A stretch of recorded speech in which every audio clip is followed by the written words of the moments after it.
Hello mga bata! Kumusta? Ako di ay si Teacher Ethel. Kabalo na ba mo kung unsaon pagbugas sa inyong mga kamot? Very good! Pero, karong adlaw, ako mong tudluan unsay saktong pamaagi sa paghugas sa inyong mga kamot.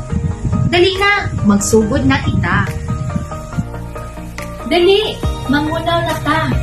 Una, basaon ang kamot. Dayon, sabunan pag-ayo ang mga kamot.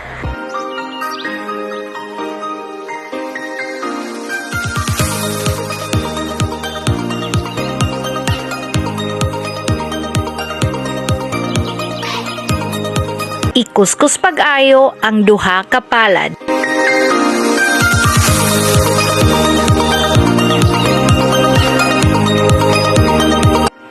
Ibutang ang palad sa likod sa imong mga kamot ug magkuskus.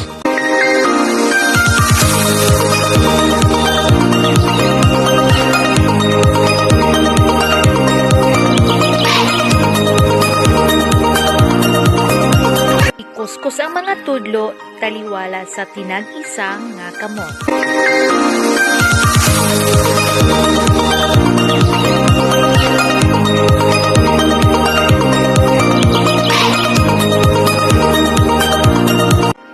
Ikuskus ang mga tudlo sa isig ka kamot.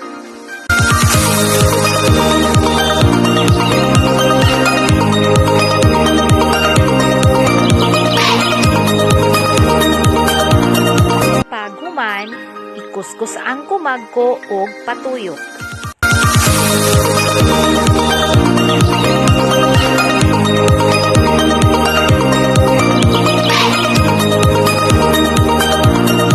Kuskus ang tumoy sa mga tinag-isa ka mga kamot.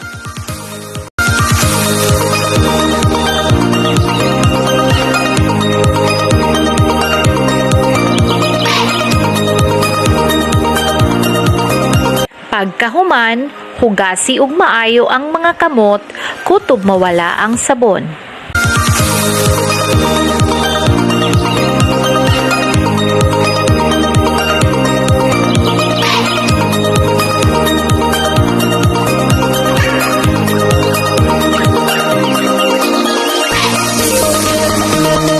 Ipauga dayon ang atong mga kamot gamit ang air dry or ipauga sa hangin.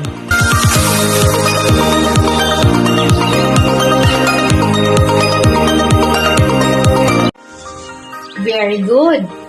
Karon, nakatigo na mo kung saon ang saktong pamaagi sa paghugas sa inyong mga kamot.